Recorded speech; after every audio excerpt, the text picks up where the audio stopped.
July 2026ರಲ್ಲಿ ಧನುರಾಶಿಯವರಿಗೆ ಮಿಶ್ರ ಫಲಗಳಿದ್ದರೂ ತಿಂಗಳ ದ್ವಿತೀಯಾರ್ಧದಲ್ಲಿ ದೊಡ್ಡ ಮಟ್ಟದ ಪ್ರಗತಿ ಮತ್ತು ಧನಲಾಭ ಖಂಡಿತವಾಗಲೂ ಸಿಗುತ್ತೆ. ಧನುರಾಶಿಯವರ ಜುಲೈ ಭವಿಷ್ಯ ಹೇಗಿದೆ ಅಂತ ನೋಡೋದಾದರೆ, ಗ್ರಹಗಳ ರಾಜಕುಮಾರ ಬುಧನ ಸ್ವರಾಶಿ ಪ್ರವೇಶ, ಅಂದರೆ ತನ್ನದೇ ರಾಶಿಗೆ ಬುಧ ಪ್ರವೇಶ ಮಾಡುವಂಥದ್ದು, ಮತ್ತು ಗುರು ಮತ್ತು ಚಂದ್ರರ ಸಂಯೋಗ, ಗುರು ಮತ್ತು ಚಂದ್ರ ಸಂಯೋಗ ಆಗ್ತಾರೆ ಈ ತಿಂಗಳು. ಹಂಸ, ಭದ್ರ ಮತ್ತು ಗಜಕೇಸರಿ, ಹಂಸ ರಾಜಯೋಗ, ಭದ್ರ ರಾಜಯೋಗ, ಗಜಕೇಸರಿ ರಾಜಯೋಗ, ಈ ಮೂರು ಪ್ರಮುಖ ರಾಜಯೋಗಗಳು ಸೃಷ್ಟಿಯಾಗ್ತಾ ಇವೆ ಈ ಜುಲೈನಲ್ಲಿ ಧನುರಾಶಿಯವರಿಗೆ ಪ್ರಮುಖವಾಗಿ. ಹಾಗಾಗಿ ಇದು ನಿಮ್ಮ ಆದಾಯವನ್ನು ಹೆಚ್ಚು ಮಾಡೋದಕ್ಕೆ ಹೊಸ ಮಾರ್ಗಗಳನ್ನು ತೆರೆದುಕೊಡುತ್ತೆ. ಹಾಗೆ ಅಂದರೆ ಬೇರೆ ಬೇರೆ ರೀತಿಯ ಆದಾಯ ಬರೋದಕ್ಕೆ ನಿಮಗೆ ಅವಕಾಶಗಳು ಸಿಗುತ್ತೆ. ಆದರೆ 8ನೇ ಮನೆಯಲ್ಲಿ ಗುರುವಿನ ಸ್ಥಾನ ಮತ್ತು 4ನೇ ಮನೆಯಲ್ಲಿ ಶನಿಯ ಪ್ರಭಾವ ಇರೋದರಿಂದ ಆರೋಗ್ಯ ಮತ್ತು ಆತುರದ ನಿರ್ಧಾರಗಳು, ಸ್ವಲ್ಪ ಆರೋಗ್ಯದ ಬಗ್ಗೆ ಕಾಳಜಿ ವಹಿಸಬೇಕು.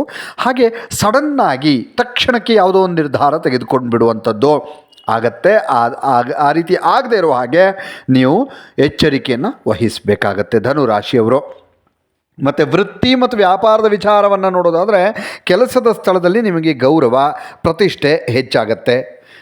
ಮತ್ತು ನಿಮಗೇನಾದರೂ ಬಡ್ತಿ ಸಿಗುವಂತಹ ಸಾಧ್ಯತೆ ಇದೆ. ಇನ್ನೂ ಹೆಚ್ಚಿನ ಜವಾಬ್ದಾರಿ ಸಿಗುತ್ತೆ, ಪ್ರತಿಷ್ಠೆನೂ ಕೂಡ ಹಾಗೆ ಹೆಚ್ಚಾಗತ್ತೆ.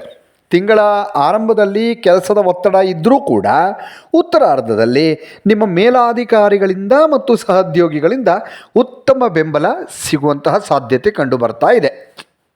ಇನ್ನು ವ್ಯಾಪಾರ, ಧನುರಾಶಿಯವರು ವ್ಯಾಪಾರಸ್ಥರಾಗಿದ್ದರೆ ಬುಧನ ಅನುಕೂಲಕರ ಸ್ಥಿತಿಯಿಂದಾಗಿ ವ್ಯಾಪಾರದಲ್ಲಿ ಬಹಳ ಒಳ್ಳೆಯ ಲಾಭದಾಯಕ ಒಪ್ಪಂದಗಳು ನಿಮಗೆ ಕೈಗೂಡುತ್ತವೆ.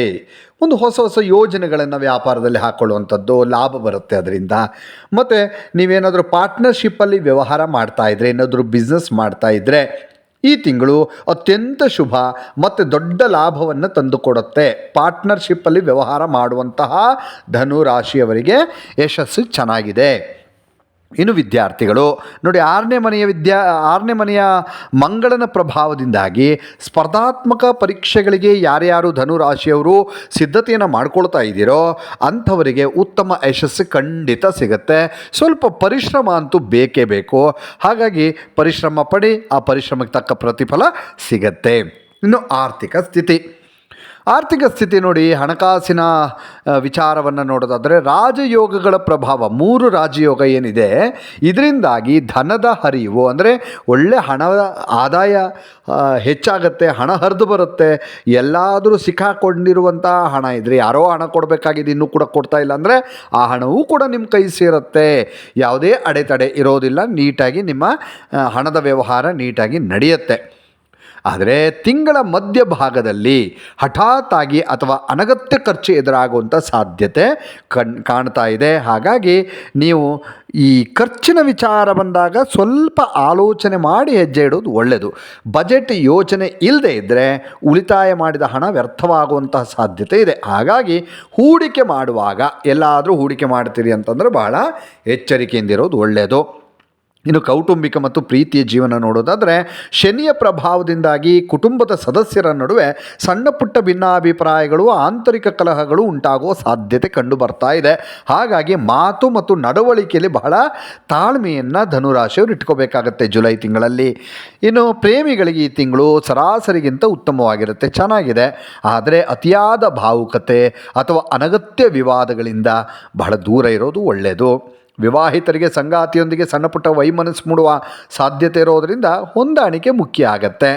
ಇನ್ನು ತಿಂಗಳ ಮಧ್ಯಭಾಗದಲ್ಲಿ ಮಾನಸಿಕ ಆತಂಕ ಅಥವಾ ಅತಿಯಾದ ಆಲೋಚನೆಯಿಂದಾಗಿ ನಿಮಗೆ ಸಿಕ್ಕಾಪಟ್ಟೆ ಯೋಚನೆ ಮಾಡ್ತೀರಿ, ನಿದ್ರೆ ಬರಲ್ಲ, ನಿದ್ರಾಹೀನತೆ ಕಾಡಬಹುದು, ದೈಹಿಕ ಸುಸ್ತಾಗಬಹುದು, ರೋಗ ನಿರೋಧಕ ಶಕ್ತಿ ಕಡಿಮೆಯಾಗೋ ಸಾಧ್ಯತೆ ಇದೆ, ನೀರಿನಂಶ ಕಡಿಮೆ, ಅಂದರೆ ಡಿಹೈಡ್ರೇಷನ್ ಆಗುವಂಥದ್ದು. ಹಾಗಾಗಿ ಸ್ವಲ್ಪ ಜಾಸ್ತಿ ನೀರು ಕುಡಿಯೋದಕ್ಕೆ ಅಭ್ಯಾಸ ಮಾಡ್ಕೊಳ್ಳಿ. ಮತ್ತು ಯೋಗ, ಧ್ಯಾನದ ಮೊರೆ ಹೋದರೆ ಬಹಳ ಒಳ್ಳೆಯದು. ಆತುರದ ನಿರ್ಧಾರ ತಪ್ಪಿಸ್ಬೇಕು. ಈ ತಿಂಗಳಲ್ಲಿ ನಿಮಗೆ ತಾಳ್ಮೆಯೇ ಮಂತ್ರ. ತಾಳ್ಮೆ ನೀವು ಇದ್ದರೆ ನೀವೆಲ್ಲವನ್ನೂ ಕೂಡ ಸಾಧಿಸೋದಕ್ಕೆ ಸಾಧ್ಯವಾಗತ್ತೆ. ಇನ್ನಷ್ಟು ವಿಡಿಯೋಗಳಿಗಾಗಿ ಮೀಡಿಯಾ18 ಕರ್ನಾಟಕ ಚಾನಲನ್ನು ಸಬ್ಸ್ಕ್ರೈಬ್ ಮಾಡಿ ಹಾಗೂ ಹೊಸ ಹೊಸ ವಿಡಿಯೋಗಳ ಅಪ್ಡೇಟ್ಗಳಿಗಾಗಿ ಬೆಲ್ ಐಕನನ್ನು ಕ್ಲಿಕ್ ಮಾಡಿ. Thank you.